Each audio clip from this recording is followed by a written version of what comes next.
Hola estudiantes, bienvenidos al canal. Hoy vamos a ver la Biblia y los capítulos 1, 2 y 3 del Génesis en el Antiguo Testamento. Hagamos un breve repaso de las características del pueblo y la religión hebrea. Mesopotamia, siglo XIX a.C. El pueblo hebreo eran nómades, trasladándose de un territorio a otro, ya que no tenían un lugar propio al que llamar patria. Monoteístas. Se habla de que previo a la presencia de Moisés era una religión monolática, adoran a un Dios con exclusividad, pero no niegan la presencia de otros. Influencia tal vez de su estadía como esclavos de Egipto durante el reinado de Akenatón, 1352 a 1325 a.C., quien impuso que hay un único Dios, Atón, Dios del Sol, Ra para la creencia siguiente. Luego, bajo el reinado de Ramsés II, aparece Moisés, y finalmente bajo el reinado de Tutankamón, se vuelve al politeísmo. Los hebreos fueron esclavos de Egipto, Babilonia, Persia, Roma y Grecia, recibiendo gran influencia cultural de cada uno de esos imperios. Probablemente, la idea de los ángeles, tal como los conocemos, provengan de la influencia de deidades persas o babilonias o incluso de las victorias de la mitología griega. Patriarcal. Tanto los que guían a su pueblo, como los jefes de familia, son hombres. Creen en los profetas, son el medio por el cual Dios le habla a su pueblo. Concepto de alianza. Pacto entre dos o más partes donde se comprometen con derechos y obligaciones. Abraham y Yahvé. El segundo pacto es el pacto que origina la religión cristiana, este es entre Dios a través de Jesús con toda la humanidad. Moralidad. La religión hebrea se caracteriza por un sólido conjunto de normas y pautas morales, que determinan su sentido de pertenencia a la colectividad. Mesianismo. Es la creencia del Mesías, el enviado de Dios. Jesús es el Mesías para el pueblo cristiano. Los judíos no aceptan a Jesús como el Mesías, porque representa la nueva alianza, y, por lo tanto, dejarían de ser el pueblo elegido por Dios. Tampoco aceptan el Nuevo Testamento por el mismo motivo. En la vida y muerte de Jesús no solo hay un trasfondo religioso sino también político. A Jesús solo se lo conoce por los evangelios de sus apóstoles, no hay un documento histórico donde aparezca su nombre. 2. Los romanos en Roma no tenían idea de quién era Jesús, escucharon hablar de un revoltoso en Palestina que le causaba problemas a Pilatos y nada más. 1. Pilatos no tenía la intención de matar a Jesús, ya que sabía que si lo hacía, se arriesgaba a una revuelta civil, pero tenía la presión del patriarca del templo ya que lo que proponía Jesús iba en contra de los preceptos judíos. 2. Jesús, si existió, puede considerarse el primer revolucionario, ya que lo que promovía iba en contra del sistema impuesto y eso atrajo a mucha gente. Incluso a la esposa de Pilatos quien le pedía que lo liberara. 3. Así que por presiones políticas Pilatos ejecuta a Jesús. Características de la Biblia. Es un libro en el que participaron más de 40 autores a lo largo de los siglos. La primera gran división consta de secciones llamadas Antiguo y Nuevo Testamento. Testamento, testimonio de esas alianzas. Traducida en un principio en 3 idiomas. Hebreo, arameo, el idioma que se hablaba en Palestina en el tiempo de Jesús, y el griego popular, traducida en Alejandría. Antiguo Testamento significa antigua alianza y fue hecha por Yahvé con el pueblo hebreo en la persona de Abraham y luego ratificada por medio de Moisés. Fue escrito en el período anterior a Cristo y trata sobre el pacto de Dios con el pueblo judío. Las ideas fundamentales que este pacto encierra son: A. De parte de Yahvé protección y ayuda constantes, simbolizadas en la bendición, la concesión de la tierra prometida, una descendencia numerosa. B. De parte de Abraham la fidelidad y el acatamiento a la voluntad de Yahvé. El rito de la circuncisión, que vierte la sangre del varón, sería la señal externa del pacto por la que cada descendiente de Abraham entra a tomar parte de su herencia y acepta su obligación frente a Yahvé. Dentro del Antiguo Testamento hay 2 divisiones principales. 1. Los llamados libros poéticos y de sabiduría. Job, Salmos, Proverbios, Eclesiastes y Cantares. 2. La sección que comienza con el libro de Isaías y termina con Malaquías. Son 17 libros que, en conjunto, reciben el nombre de libros proféticos. Nuevo Testamento. Fue escrito después de la vida de Jesús. Es la nueva alianza, esta vez, entre Dios y toda la humanidad y no solo con el pueblo de Israel. Y esto resulta central, no solo para comprender quién era Jesús, sino además, que vino a hacer a la tierra. Mientras que en el Antiguo Testamento, nos encontramos a un Dios castigador y vengativo, estricto e inflexible, ahora en el Nuevo Testamento, vemos a un Dios justo, comprensible, paternal, defensor de sus hijos. Esta característica también está en el Antiguo Testamento. No se sabe a ciencia cierta el porqué de este cambio de actitud entre los dos libros, tal vez fue por la variedad de escritores o porque nadie seguiría a un Dios con las características del Antiguo Testamento. Capítulos y versículos. Casi todos estos libros a su vez, están divididos en capítulos que varían de uno a muchos párrafos de extensión. Los capítulos están divididos en versículos, trozos de textos cortos y numerados. Las referencias bíblicas contienen 3 elementos informativos. 1. El nombre del libro. 2. El número del capítulo seguido por un punto. 3. El número del versículo. Ejemplo. Génesis 2.23, capítulo 2, versículo 23. En la Biblia la historia no siempre está reflejada cronológicamente. Concepto de canon. Es el conjunto de libros u obras que una sociedad designa como importantes para su divulgación a esa sociedad, tanto sea para que sirvan de ejemplo a seguir o como reglas de conducta o simplemente para su estudio. Canon. Catálogo o lista determinada de libros que deben ser aceptados como inspirados por la divinidad. Canon quiere decir, vara de medir, o, regla. Canon hebreo. El canon de los judíos de Palestina, que no admitieron entre los textos inspirados los libros apócrifos. Comprende 24 libros clasificados en 3 series. Torah, Leid, son los primeros 5 libros. Génesis, Éxodo, Levítico, Números, Deuteronomio. Se le denomina el Pentateuco. Nebim o primeros, libro de los jueces, libro de Samuel, libro de los reyes. Ketubim o los escritos, el libro de Ruth, el libro de los Salmos, el libro de Job. Canon alejandrino. Ordena los libros según su asunto y los clasifica en llamado así por ser el de la versión griega de los 70, comienza con la Torah, Leid porque se atribuyen a un mismo autor que es Moisés. Concepto de religión. Es el conjunto de dogmas, creencias, normas y prácticas relativas a una divinidad. Concepto de Biblia. Biblia es una palabra que viene del griego, ta biblos, que significa, conjunto de libros. En síntesis, la Biblia es la colección de los libros sagrados de la literatura hebrea, compuestos en diversas épocas y por diversidad de autores y en lenguas distintas, cuya unidad la da el carácter sagrado de los mismos. Génesis. Génesis. Es una palabra derivada del griego que significa, principio, es un título emblemático, porque adelanta los hechos de este libro y es el resumen del tema de este primer libro. Se inicia el relato con un narrador en tercera persona que introduce al protagonista, Dios. Registra en estilo directo la palabra creadora. Las primeras palabras de la Biblia hablan de los comienzos. En el principio, es la traducción de la palabra hebrea Bereshit, este sería el nombre en hebreo de este libro que forma parte de la Biblia. Los hebreos dan a sus libros el nombre de la primera palabra del texto en cuestión. Sobre el autor. Tradicionalmente se le atribuye a Moisés, pero esto es incierto. Fecha, se ubica en torno al siglo XX a.C. Organización interna, 2 partes. 1 capítulos 1 al 11 Creación del universo y del ser humano, su caída y el diluvio. 2 capítulos 12 al 50 Abraham, la primera alianza, descendencia, hasta el establecimiento en Egipto. Capítulo 1. El nombre Elohim, traducido habitualmente como, Dios. El narrador en tercera persona comienza a informar de los elementos creados en un orden lógico, casi racional. Este capítulo proviene de una fuente, eloísta, porque se nombra a Elohim. Capítulo 1, versículo 26 son más de un Dios, porque se habla en plural. Esto es porque este capítulo se creó en la etapa en que los hebreos tenían una religión monolática. Capítulo 1, versículo 3, dijo Dios, que exista la luz. Y la luz existió. Las etapas sucesivas de la creación se van cumpliendo siempre en virtud de la palabra divina. La creación propiamente dicha, la organización del caos, se lleva a cabo por la potencia de la palabra de Dios. Mircea Eliade. Este relato bíblico presenta una estructura específica. A. Creación por la palabra. B. De un mundo que es bueno. C. De la vida animal y vegetal, que es buena, y que Dios bendice.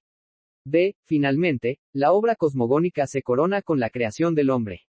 Sin embargo, como señalará el Génesis, la vida resulta penosa, a pesar de que ha sido bendecida por Dios, y los seres humanos ya no viven en el paraíso.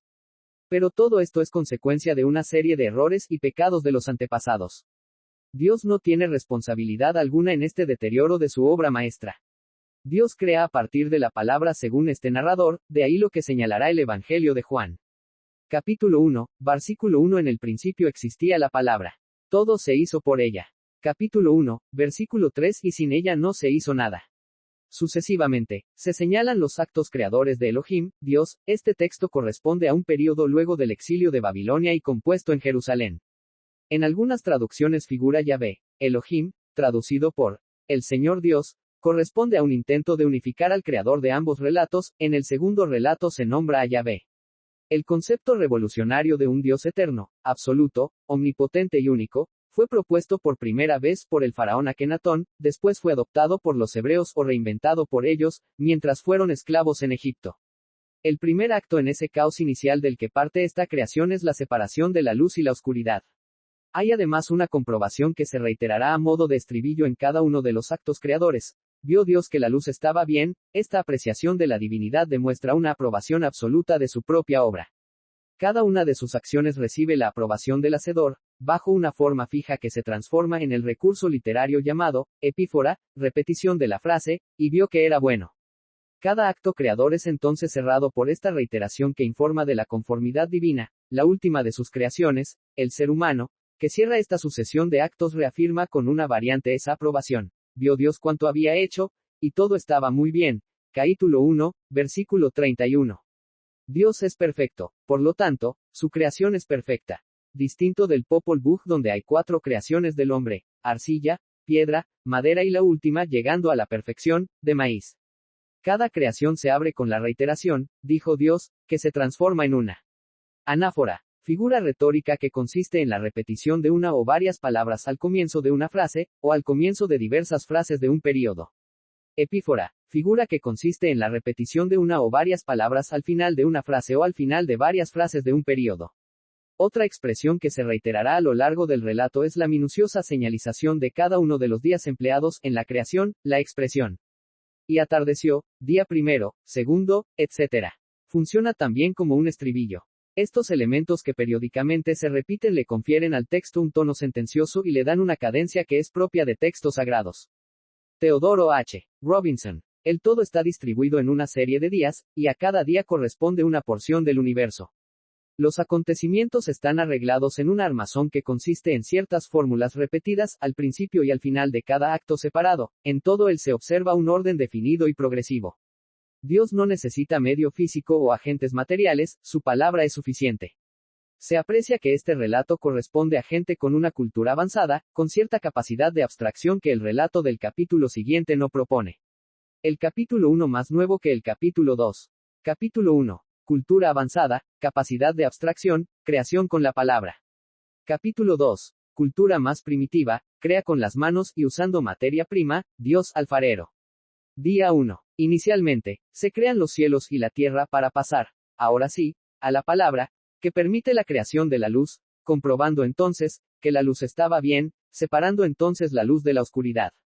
Y atardeció y amaneció, día primero.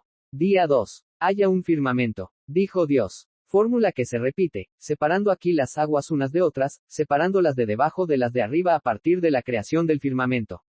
La cosmología hebrea imaginaba una tierra plana, sobre la cual había un firmamento en forma de cúpula, sostenido sobre la tierra por las montañas y rodeado por aguas.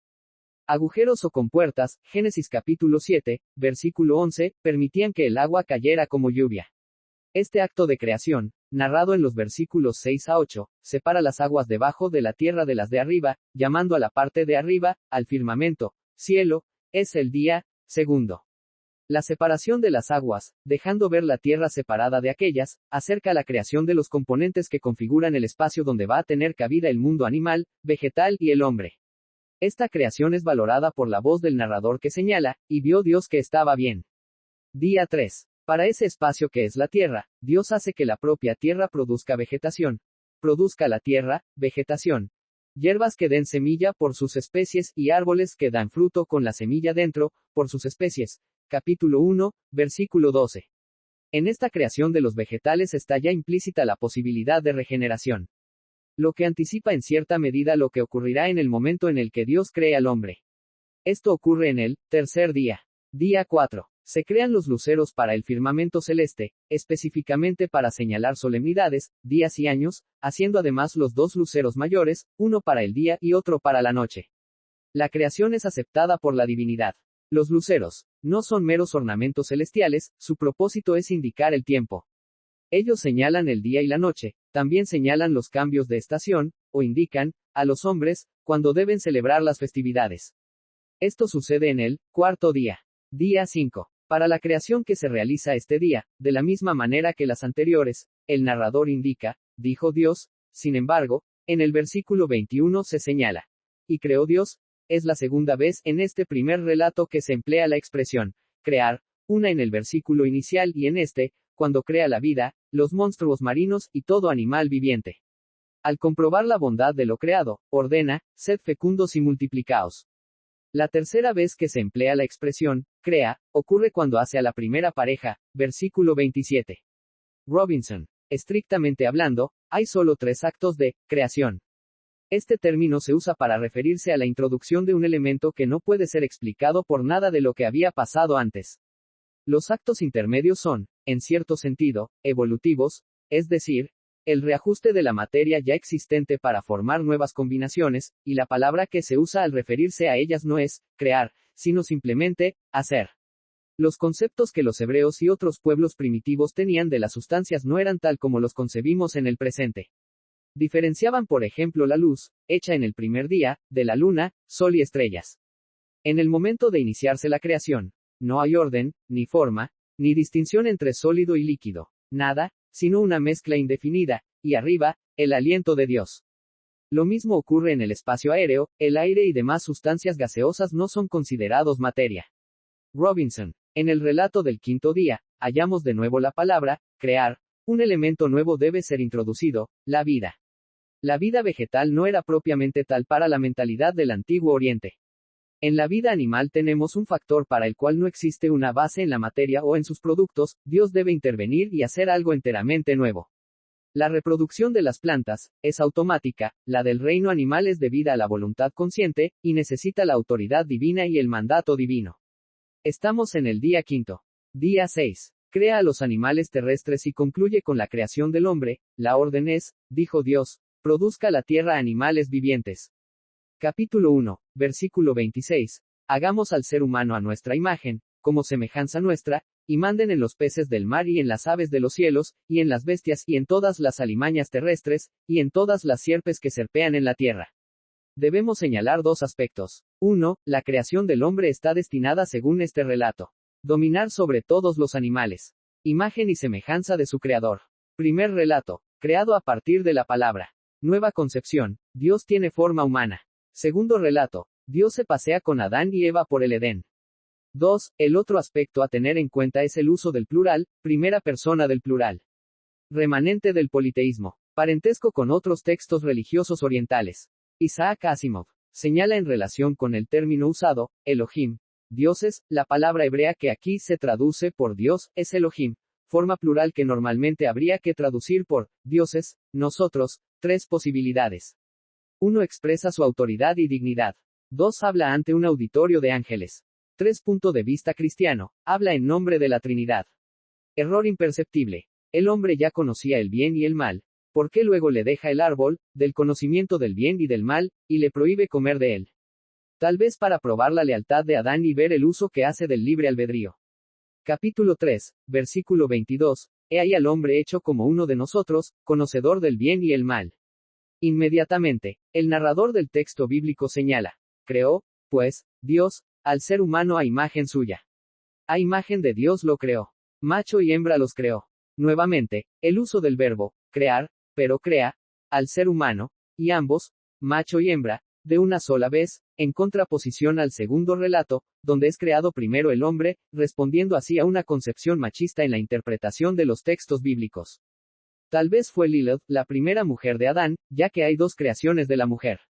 Lilith fue expulsada del paraíso por negarse a adoptar una posición sumisa ante el hombre, cuyo nombre significa demonio femenino o espíritu del viento. Es presentada como la primera compañera de Adán en el paraíso, pero por su comportamiento fue expulsada y Eva ocupó su lugar. Solo se han encontrado breves referencias de ella en el libro de Isaías y en la tradición talmúdica. El mito de Lilith. Lilith es el nombre dado por el Talmud a la primera mujer de Adán, madre de gigantes y demonios, según las leyendas rabínicas. Dios bendice a esa creación y les ordena ser fecundos y multiplicarse, llenando la tierra y dominando sobre todos los seres vivos. Como en los actos anteriores, Dios ve que todo estaba bien. Si el video te está gustando, dale like y suscríbete al canal. Me estarías ayudando mucho. Capítulo 2. Día 7. Capítulo 2, versículo 2, el séptimo día concluyó Dios. El número 7 significa la perfección. Lo que se dice aquí, es que Dios luego de determinado tiempo logró la perfección de su obra. Este segundo capítulo pertenece a una fuente ya vista, se cambia el nombre Elohim por Yahvé, ya que esta parte es hecha ya en el período monoteísta de la cultura hebrea. Dios crea al hombre y a la mujer por separado. Primero al hombre con barro y agua y le da la vida con su aliento, introduciendo el espíritu por la nariz, el espíritu de Dios. Aquí se nos muestra a un Dios alfarero, un ser que crea con sus propias manos, distinto de aquel Dios que creaba solo con la palabra, lo que nos muestra una evolución en la cultura hebrea. Aquí es creada Eva, su segunda mujer, que al ser creada con su costilla, comparten el mismo ADN a la vista de la ciencia. Esto sirve para establecer un lazo de dependencia de la mujer hacia el hombre. En el primer capítulo, Dios crea todas las cosas y en el segundo capítulo, crea solo al hombre como si fuera su mayor creación, la cereza de la torta. Dios capítulo 1, crea con la palabra, macho y hembra son creados al mismo tiempo. Dios capítulo 2, crea con sus manos a partir del barro, primero crea al hombre del barro y a la mujer de su costilla. Al hombre le da vida con el aliento divino. Capítulo 2, versículo 17 es la primera advertencia que hace Dios a los seres humanos. Les prohíbe comer del árbol del bien y del mal, porque no quería seres humanos que tuvieran conocimientos y se volvieran independientes, sino que quiere que hagan solo lo que él dictaba. Dios, solo quiere seres que le obedezcan y si comen de ese árbol, van a adquirir todo el conocimiento y se igualarían a Dios. No quiere humanos con conocimiento. No quiere humanos independientes. Quiere humanos que le obedezcan. Capítulo 2, versículo 24 aparece la idea del matrimonio como única vía para unirse sexualmente y esta vía le complace a Dios. Mircea Eliade. Los dos primeros capítulos del Génesis están formados por textos de épocas y orientación diferente, han sido reinterpretadas, corregidas y redactadas a lo largo de muchos siglos y en distintos ambientes. Los elementos principales o la base, fueron creados en los primeros 3 días y embellecidos o adornados en los otros 3. Hay una simetría entre el primer y cuarto día, segundo y quinto y el tercero y el sexto. Este esquema de la creación estaba ligado al orden de los dioses planetarios en la semana babilónica y, por consiguiente, a los 7 brazos de la menorá o candelabro sagrado. La repetición de la anáfora, Dios dijo, y de la epífora, y vio que era bueno, convierte a lo creado y dicho en un decreto irrevocable, dándole un carácter más sagrado. La manzana. En realidad la Biblia no menciona ninguna fruta, se asegura que pudo haber sido un higo, que era la fruta de abundancia en esa zona. La idea de la manzana proviene de las traducciones en griego. Manzanos, significa conocimiento y del latín, malus que significa mal y manzana. Error en la interpretación al traducirlo. Capítulo 3, pecado y expulsión. La segunda creación del ser humano, donde primero se crea al hombre y luego a la mujer, crea una relación de dependencia de uno respecto al otro. Esta relación de subordinación se va a ver también en el capítulo 3 del Génesis. Incluso si vemos en el capítulo 2 por qué fue creada Eva, observamos que Dios consideró que la ayuda que le creó no era suficiente. Los animales que le ofreció a Adán no eran de mucha ayuda, a esto le agregamos que es el que tiene la responsabilidad de ponerle nombre a las cosas. Dios, al ver esto, considera que Adán necesita una ayuda adecuada, es ahí que se le ocurre la idea de crear a la mujer. Así que no solo tenemos la relación de subordinación al crearla en segundo lugar, sino que también, la mujer fue creada como mera ayuda de Adán, incluso luego de haber probado la eficacia de los animales. A esto le agregamos el hecho de que es el mismo Adán el encargado de ponerle nombre a la mujer, lo que la coloca en la misma bolsa del resto de las creaciones, animales, plantas y cosas. Se le encarga la tarea de reproducirse y ya plantea cómo se debe desarrollar la relación entre hombres y mujeres. El hombre debe abandonar a sus padres y unirse a la mujer. En este momento tanto Adán como Eva, están desnudos porque no tienen conciencia de su ser, no tienen, por lo tanto, vergüenza. Es en este capítulo donde aparece la serpiente. Esta va a manipular a Eva diciéndole la verdad, ya que le dice que no va a morir en efecto sino que van a abrir los ojos, van a ver la realidad tal cual es. En cierto aspecto sí van a morir, no en ese momento, pero al comer del fruto van a perder la gracia de la vida eterna y se van a volver mortales. Ante la idea de tener el mismo conocimiento que Dios, Eva prueba el fruto. Un detalle, la Biblia jamás menciona qué tipo de fruto es, la idea de la manzana viene de antiguas pinturas precristianas encontradas en tumbas y templos, luego en la Edad Media y el Renacimiento esa idea quedó marcada en el arte. Los antropólogos e historiadores especulan, según la abundancia de determinadas frutas en la zona de la medialuna de las tierras fértiles, que pudo haberse tratado de un higo. Pero eso queda en la especulación. Lo que sí es cierto, es que jamás se menciona el tipo de fruta.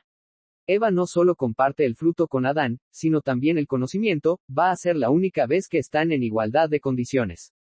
Ahí adquieren conciencia de su ser y sienten vergüenza. Ahora aparece Dios, que se pasea por el Edén. Al no ver a su creación, pregunta dónde están. Esto es curioso, ya que Dios es omnisapiente, sabe y conoce todo. Entonces, ¿por qué esta pregunta? Dios está probando de nuevo la lealtad del ser humano. Al igual que las siguientes preguntas, ¿quién le enseñó que estaba desnudo y si comió del árbol? Obviamente que Dios lo sabe, pero está poniendo a prueba a Adán. Adán, inmediatamente se deslinda de la culpa, haciendo que recaiga sobre Eva. La mujer que me diste por compañera, me dio del árbol. Con una mentalidad del siglo XXI, sabemos que ambos tienen la culpa. Adán, con su libre albedrío, podría haberse negado al probar el fruto, así que este es tan culpable como Eva. A su vez, Eva también se deslinda de la culpa, echándosela a la serpiente. Así que se puede decir que cada uno se lava las manos con respecto a la responsabilidad que tienen. A partir de aquí, Dios va a empezar a imponer los castigos entre los involucrados. El primer castigado es la serpiente, y su castigo es curioso. Le va a ordenar a arrastrarse sobre su vientre. Es una serpiente, por lo tanto, ya se arrastraba sobre su vientre. Entonces, ¿por qué este castigo? Los analistas de la Biblia especulan que originalmente, la serpiente pudo haber tenido patas, lo que la convertiría en una especie de dragón. Esto puede venir de los posibles encuentros del pueblo hebreo con esqueletos de dinosaurios entre sus viajes por distintas tierras, sobre todo el desierto. Para una mente de la época, el encuentro con estos esqueletos, probablemente producirían la idea de que eran dragones, y eso fue volcado como influencia en sus historias. De hecho, si vemos las pinturas antiguas y medievales, al mal, en la creencia hebrea y católica, se lo representa con un dragón, como aparece también en el Apocalipsis. Así que no sería descabellado pensar en que originalmente la serpiente tenía patas, sino no tendría sentido el castigo impuesto por Dios. Además de este castigo, le agrega el de estar en continuo conflicto con el ser humano. Ahora viene el castigo a Eva. Se divide en tres partes. Los dolores que les va a provocar el parto, el hecho de que sus deseos van a ser para su marido y que éste va a enseñorearse, es decir, a tomar una posición superior a la de la mujer. Este breve fragmento del Génesis es el que va a marcar a lo largo de los siglos la relación entre hombres y mujeres y el por qué todavía hay hombres que creen que tienen dominio sobre la mujer y que las pueden someter. Comportamientos violentos y machistas han sido amparados por estas pocas palabras. Esto también lo vemos en el castigo que le impone a Adán. Para conseguir su sustento va a tener que trabajar y tener una vida dura y sacrificada. Y al final de su vida, retornar a la materia de la que fue creado. Si lo vemos en comparación al castigo de la mujer, es mucho más leve. Es en el final de este capítulo donde recién, Adán, va a colocarle nombre a la mujer. La llamará Eva, ya que va a ser la madre de toda la humanidad a partir de ahora. Dios reconoce que ahora el ser humano, se ha convertido en una especie de Dios, por el conocimiento que tiene. Ante esta amenaza, Dios decide expulsarlos y poner bajo guardia el árbol de la vida, siendo custodiado por una espada llameante y querubines en la puerta. Ya que si comieran de este árbol, serían inmortales. Los querubines no son como los de las representaciones del arte del Renacimiento, sino que son una categoría de ángeles potentes. Según algunas tradiciones, como la rabínica, se dice que fuera del Edén había más seres humanos aún antes de que la pareja original fuera expulsada. Así va a comenzar la aventura de la humanidad fuera del Edén, habiendo perdido la capacidad de la vida eterna, pero adquiriendo un gran conocimiento que lo va a ayudar a sobrevivir.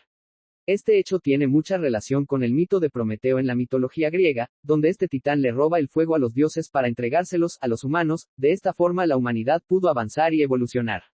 Espero que el análisis te haya gustado. Nos vemos en el próximo video.